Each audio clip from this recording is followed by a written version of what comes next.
Danes Tika Nogavička, ki je v bistvu neke vrste predstavnica Švedske. V Romuniji je najdaljša reka Donava. Češka je zelo značilna, predvsem po risankah. Predstavljamo Dansko. Izdelali smo knjižna kazala na temo pravljic Hansa Christiana Andersena. Imajo zelo značilno zgodovino, recimo imajo lire.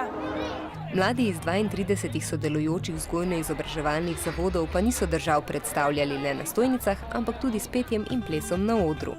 Predstavljali smo državo Španijo, za nastop smo se pa pripravljali kakšen mesec. Veliko sem se naučila v Španiji, ker smo to državo imeli prvič in se mi zdi zelo zanimiva tudi. Alica iz Velike Britanije, zato smo pač ta ples naredili.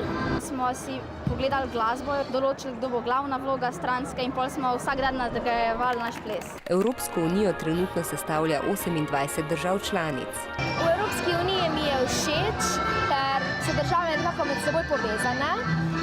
Mogoče bi pa bilo bolje, če bi še kakšna država se pridružila.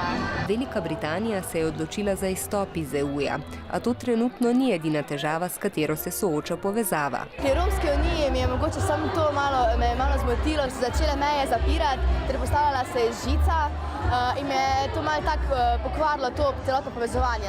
Za Evropsko unijo v prihodnosti si želim, da bi bila predvsem povezana in da ne bi prišlo predvsem do vojn. Skratka, brezmejna Evropa bi morala podreti tudi meje v glavah ljudi.